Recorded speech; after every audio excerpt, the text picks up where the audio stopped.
the Vijay Reddy ji. Thank you, Chairman, sir. Sir, on behalf of the people of Andhra Pradesh and our Chief Minister, Honorable Chief Minister Y.S. Jagan Mohan Reddy Garu, I thank the President for her address to the Parliament and we support it. Sir, the Honorable President spoke about India at 100 and gave us very optimistic view for the next 25 years to come and call Amrut Kal. Sir, I would like to bring to your notice that the central government, that the BJP government should ensure Amrut Kal not only to them, even for the states also, especially those states which have been unjustly bifurcated with a ulterior motive, sir. Sir, coming to special category status, my friend Jairam Ramesh is not there anyhow, sir. Sir, when the special category status... He is here. Yes, he is very important, sir, because he is responsible for everything. Sir, he was referring to your name and you just then walked. Perfect timing. Sir, the special category status... Sir, you must have said unjust bifurcation of Andhra Pradesh. He must have said unjust bifurcation. You agreed to that? He has agreed, sir, several times. And no, we must appreciate his sharp sense of anticipation. Yes. He was not here. He anticipates well. It was the truth. Sir, the special category status was promised in 2014 when Congress party was in power and the BJP was in opposition. And the Parliament has passed the resolution closing the doors of Lok Sabha, and there was a discussion in Rajya Sabha, and Honorable Venkaiah Naidu ji was in opposition, and there was a demand. When there was a demand that the special category status should be for a period of 5 years, Venkaiah Naidu ji has stated, being in the opposition BJP benches, he has demanded that it is not for 5 years, it should be for 10 years. And Congress also has agreed for that. And now that, sir, after that, the then President, Honorable President was Pranab Mukherjee ji, and the Chairman of Rajya Sabha was Hamid Ansari ji. Now, sir, they are not there, and you have come. I mean, Venkaiah Naidu ji has come, and you are the Chairman and you are the Vice President, and the new President has come, and the position of Andhra Pradesh remains the same. There is no change, and there is no special category status. They have conveniently forgotten, and BJP also has conveniently forgotten, and leaving to lurch to the Andhra Pradesh. No capital. And sir, I request Rajya Sabha, Chairman of Rajya Sabha, you being the Chairman of Rajya Sabha, because it is very important, sir, then the Prime Minister of this country, Manmohan Singh ji, on the floor of this house, Ramesh ji was present, on the floor of this house, has assured the house that the special category status would be granted, and it has been recorded by the SG also. Sir, what is your request to me? Yes, sir. I am addressing you. Indicate it categorically and the rule under which you are saying so. There is a register of assurances, okay, and it has been recorded. And what has happened to that assurance? And what is the Committee on Assurances is doing on that? And there is nothing, and nobody is able to enforce it now. And sir, as a Chairman of Rajya Sabha, being in the chair, I request your good self that the assurance that has been given by the then Prime Minister, Honorable Prime Minister, should be implemented in its letter and spirit, because the sovereign government is a continuous entity, continuous body. Parties may come to power and parties may go. And Jairam Ramesh ji may be here and MP today, and I may be MP today. But I may not be MP for next year or next term. He also may not be an MP for next term. Sir, or maybe MP. Sir, let us wish that you all will be back. Let us think positively. Sir, it doesn't mean that, sir, now the BJP is in power. doesn't mean that the BJP in power will be forever. So BJP may go, and like Congress party which has promised, and Congress party has never fulfilled the promise. They have from the treasury benches they have gone to the opposition benches for the same reason. Sir, the lack of, I'm not supporting, I'm criticizing BJP. I'm criticizing BJP. Sir, the lack of special category status to the for Andhra Pradesh is a combined failure. Is a combined failure of Congress party and BJP, and both are responsible for the pathetic state of Andhra Pradesh, and it is the unjust bifurcation and the injustice that has been done to the people of Andhra Pradesh, both by BJP as well as Congress party, sir. That is the reason why in 2014 elections, the Congress party has been wiped out in Andhra Pradesh, and BJP, and with 1% vote share, and BJP has got 0.5% vote share. This is the judgment what the people of Andhra Pradesh has given to both the national parties. Sir, our job as a ruling party in Andhra Pradesh is not to forget the promises that have been made by both the national parties. And we continuously remind them, and we fight for the special category status. Ad nauseum about the special category status. We will not allow the issue to be put on the back burner, and BJP says it is a history now. We will not allow it to go to the history, and we will fight for that. Special category status is the right of the people of Andhra Pradesh, and we shall have it, and we will ensure that we will get this special category status, sir. Sir, the next is capital. Sir, why to have 2 capitals or 3 capitals? The objective is decentralization. All the regions in the state and the concentration of power should not be there. All the regions should be developed on par with the other regions and all. There should not be any underdevelopment of one region when compared to the other regions, sir. Unfortunately, through judicial overreach, I'm emphasizing it, sir, the people of Andhra Pradesh are being denied the benefit of decentralization of development. You see, Honorable Member, judicial overreach, we must be extremely careful. Why? I'm very much careful, sir. No. What I have stated is a fact. Then please authenticate. What kind of judicial overreach? Because we can, allow you see, I am very firm. Sir. Our 3 institutions, judiciary, legislature and executive, I am coming to have that point, sir. act in tandem and togetherness. I am coming to that point, sir. If you said because of judicial overreach, Yes, sir. now this in some sense is stigmatic also. So please substantiate it on what premise, with what judgment of the judiciary you are making this reflection. The matter is sub judice, and I'll come to that point, sir. Constitutional basis. No, but you'll authenticate it by placing the document on record. I'm coming to that point, sir. I'm coming to the point. There are 4 points in that. All 4 I'll explain, and that is the reason. But what is the document? Yes, sir. I'll submit to you. What is the basis on which it has been challenged? I will come to that. I'll address it. Sir, no, Honorable Member, let me make myself clear. All I am indicating is that during your address, yes, you one second. You had indicated because of judicial overreach. Yes. Now I call upon you to put that document on the table of the House, duly authenticated, yes, which can substantiate your assertion that because of judicial overreach, this happened. PAL, one public interest litigation has been filed by somebody saying that state is not empowered to decide the capital in where the capital is located in the state. Sir, I would like to refer. I'll come to that PAL, and it has been adjudicated by the High Court, and it is pending before the Supreme Court now, which is likely to come up for hearing in next few days, sir. And sir, there are 4 points which I would like to bring to your notice, sir. Article 154, read with 163. The executive power of the state in the state vests with the government.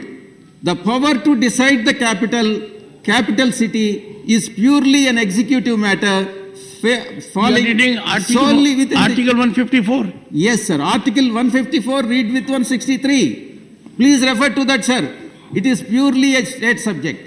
And state can decide which city should be the capital, where Honorable the capital member, is to be located. Sir, I'll come to that Honorable point, sir. member, And it is one second. Article 154 has not been correctly quoted by you. Yes, sir. Has not been What- correctly quoted. 154 and 163. No, 154, you have Then- not correctly quoted it. And read with 163. Sir, allow me to speak, sir. Otherwise, otherwise deduct the time what you are taking from my time, sir. Sir, it is an executive matter falling solely with the domain of the state government. Neither central government nor judiciary can encroach upon the state powers that are vested with the government, state government by virtue of the constitution, sir. Then coming to the directive principles of state policy, Article 38 instructs the states to remove the regional inequalities. In order to remove the inequalities within the state, we have decided, our government has decided to have judicial capital on one side and executive capital on one side. And in fact, the Home Ministry, the Honorable Home Minister, in a reply to the Lok Sabha question on 4th February 2020, stated that it is for the state to decide the capital within its territory, whichever is the territory, where their capital is to be located, it is for the state government to decide. So central government is very clear on that. Hence, the center has also endorsed the validity of this judicial capital and also the executive capital. Sir, why to discriminate Andhra Pradesh? Jairam Rameshji, you please answer this. Sir, tell you Uttar Pradesh. Sir, what is the capital of Uttar Pradesh? It is Lucknow. Where is the High Court located? Allahabad. Sir, what about Chhattisgarh? What is the capital of Chhattisgarh? Raipur. Where is High Court located? Bilaspur. Why to discriminate Andhra Pradesh? Why I can very well compare Andhra Pradesh with that of the other states which have been following this dual capital, sir, three capitals. Sir, creation of metro. Coming to the metro, sir. Sir, in the address by the Honorable President, the metro net, Madam has stated, sir, you have given me 20 minutes, sir, only 12 minutes are over, sir. Sir, in her address, Madam's address, President has stated that the metro network increased more than 3 times in the past 8 years. With metro projects underway, 27 projects. Sir, I would like to mention that the budgetary allocation for, I really appreciate, they have given budgetary allocation for Bangalore Metro, we appreciate it. And there is a 20% contribution from the central government for Bangalore Metro. We are not objecting, we really appreciate. When it comes to the Andhra Pradesh, why this stepmotherly treatment to Andhra Pradesh? Please, I am not yielding to you. I'm not yielding to you because sir, please, GVL has no right to intervene unless I allow it. Sir, when it comes to the Andhra Pradesh, Vizag Metro, I can also disturb you in case if you want when you are speaking. I think, honorable members, GVL, please observe decorum. I know what interest you have. Please, don't disturb me. When it comes to the Andhra Pradesh, no point of order, sir. At this point of time, no point of order. Sir, when it comes to the Andhra Pradesh, Vizag Metro is not being funded by the center. Center is giving stepmotherly treatment for Vizag. Sir, Jairam Rameshji. One second. He has a point of order. Let us Point of order. What is the rule number? Rule. I'm asking him. Let him under which rule? Sir, One second. Sir, please indicate the rule under which you are raising point of order. yes. So, first is Rule. 238 sub point 2. Which rule? One is he's making a personal charge against me. He said, I know what interest you have. I have no interest, so he should substantiate or apologize. Second, sir, what? I stand by my allegation, sir. There is nothing, I stand by my. Sir, when it comes to the Andhra Pradesh, I can assertively say that BJP is giving stepmotherly treatment. Sir, I'll tell you the reason. Sir, Jairam Rameshji, who drafted who claimed that he has drafted the AP reorganization, he told me that he has authored the AP reorganization. No, he told you, but Yes. has he really authored? Yes, This is between two of you, you see. sir. Sir, kindly refer to Schedule 13 and point number 12 of AP Reorganization Act. No, but your premise is wrong. He doesn't concede and he tells you that he authored it. Sir, he told me that he has authored it, and if he is going back on his word, I don't know, Sir, sir. be extra careful with Dr. Jairam Ramesh. Sir, the Schedule 13, point number 12 of AP Reorganization Act, which has been authored by the Congress Party, and talks about the not just Vizag Metro. It has talked about the Vijayawada, Guntur, Tenali Metro Urban Development Authority. It is an enactment, so nobody can object, nobody can deny it. GVL cannot deny it. Sir, I am telling you, it is a statutory obligation on the part of the BJP government to implement whatever decisions they have taken, because government is a continuous body, continuous entity, sovereign entity. Sir, next is, sir, AP Vizag Metro is not being funded by the central government. As they are giving 20% to other states, I request the central government to give even 20% of the project cost, which the state government has submitted for 76.99 kilometers metro facility at the rate of 20%, sir. Sir, coming to the, sir, you have given 20 minutes, sir. No, I have not given. You can take the entire 26 minutes if you want for your party. Yes, sir. 20 Okay, fine, minutes. go ahead. I am going to utilize it, sir. Go ahead. Yes, sir. I have lot more things to Yes, say sir. about 20 you have 26 minutes. To say about Congress Party and BJP, sir. Yes. No. So he is my friend. Sir, for first time, sir, mounting trade deficit, which is very, very important. Now my Andhra issues have gone. I am coming to the national issues. Trade deficit. Sir, the first time in the history, the India's trade deficit has ballooned to 191 billion in financial year 2022, an astronomical 86% increase over the previous year. Sir, for the current fiscal year, between April to December, the trade deficit reached 118 billion, which is double of the last year's figure. Comparison of same period, sir. The question now is, why do these numbers matter? Why this is a matter of concern to India and to the people of India? Sir, 1/5 of the India's GDP is on account of exports. But the rising imports, apart from the exports, the rising imports have hampered the GDP growth. Secondly, sir, while the exports have shown the growth of 45%, the imports have shown the growth of 55%. It means imports are much higher than the exports. Sir, also the import to GDP ratio is 24%.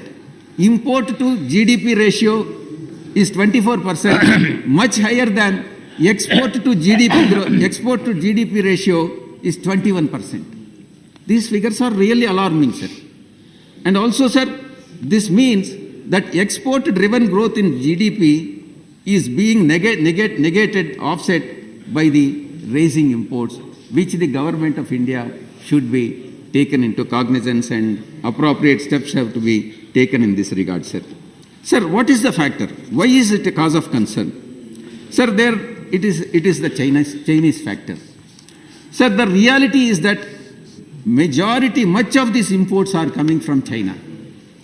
Sir, for the first time, India's trade deficit with China crossed 100 billion mark in 2022, with an increase of 45% in 2021, and 20% of India's imports are from China alone, sir. China accounts for 40% of India's total trade deficit. Out of total deficit, 40% of trade deficit is on account of China's imports from China, sir. Sir, raising unemployment. In fact, BJP also spoke, honorable member from BJP also spoke about employment. I would like to bring some facts before your good self, sir. The huge mismatch between our working age population and actual labor force. Working age population and actual labor force participation rate is very important, and it has to be, it is a measure that has to be taken into consideration, sir. Total working age population is 65%. Sir, labor force participation rate is 42%. See the difference, sir. Where is 65%? Where is 42%? Every year, 1 crore people enter into working age population, but only 42 lakhs actually enter into the labor force and contribute to only 42% contribute to the economy. Which is really alarming, sir. Let us compare with that of the other countries, sir. Vietnam, it is 74%, and China, it is 68%. Bangladesh also, it is 57%, whereas India, it is only 42%. We are the world leader. Sir, even rapidly aging countries are doing well. Aging countries are doing well, including Germany and Japan. It is 61 and 62%, sir. Sir, the current GDP growth, I'm talking about the current GDP growth, sir, of 7%, as per Madam, Finance Minister Madam. That is definitely not sufficient to create enough jobs to absorb the lakhs of people who enter into the labor market every year, sir. Sir, the government response is definitely not encouraging on this issue, sir. And I differ with the honorable member who spoke on this, who seconded the motion, sir. Sir, the budgetary allocation for NREGA, these are all the examples, sir, has been slashed by 33%. One in every four central government jobs, they remain vacant with a total vacancies nearing 10 lakhs. He spoke about 10 lakh employment, 10 lakh vacancies, but he has not given the solution, sir. Sir, India still doesn't have, very, very important, sir, India doesn't have the national employment policy. It doesn't have any national employment policy. Where is the policy to fill up these 10 lakh vacancies? Let the BJP explain to the August House, sir. Yes. What is the policy of filling up the vacancies? Sir, declining women's safety. Derek ji has spoken about the women reservation. We also agree with that. Let the government bring a legislation for women reservation. And we will support women reservation bill. Sir, the President, in the presidential address, Honorable President has addressed the word women, mentioned women 20 times, with heavy emphasis on Nari Shakti and women's empowerment, and there is no word about Nari Suraksha and women's safety, which is very, very important, sir. I have 4 minutes, sir. More than 4 lakh crimes against the women were reported, and the highest in the past 6 years. The complaints of crime received by the National Women Commission reached almost 31,000, the highest in the last 8 years, sir. Sir, even justice system is falling women, sir. Sir, the pendency of cases involving crimes against women has reached 95%, while the conviction rate is only 26%, sir. This highlights the need to have more women judges in our judiciary. Women, not only in the legislature, sir, even in the judiciary, there has to be a reservation for women, sir. Women judges are to be there. There is a strong need to introduce reserved posts for women at all levels of judiciary. And sir, one important thing, we have had women president. We have had women prime minister. History. Sir, and women, we have had women speaker, but still we don't have women CJI. This is the state of the affairs of women in this country, sir. Sir, the last point, sir, about the backward classes, which is very important, BCs. Sir, even after 75 years of independence, backward classes are striving for equal opportunities and also for socio-economic upliftment. And in this country, 50%, almost 50% of the population, maybe slightly less here and there, more. 50% of the population are belonging to BC communities. Sir, there is no proportional. In fact, YSR Congress Party, our Chief Minister YS Jagan Mohan Reddy Garu believes that there has to be a reservation in proportion of population for backward classes. It means that backward classes should be given 50% reservation, whether it is in accordance with the judgment of the Supreme Court, that's a different issue, sir. And our policy is to have reservation for backward classes and in proportion of population, sir. And there is very important, sir, no caste census. Sir, caste enumeration is very important, and last it was done back in 1931. In fact, YSR Congress Party is in favor of caste census, caste economic census, and since then no socio-economic, and because the data is very important to decide the benefits that are to be conferred on backward caste, sir. And sir, there is no reservation. So far there is no reservation for backward classes except the 27% in different states. And sir, on par with the scheduled castes and scheduled tribes, backward classes also should be given constitutional legality for their reservations, sir. So with this, I conclude, sir. I support the presidential address. I am thankful to you, sir, for the opportunity you have given, and thank you very much, sir.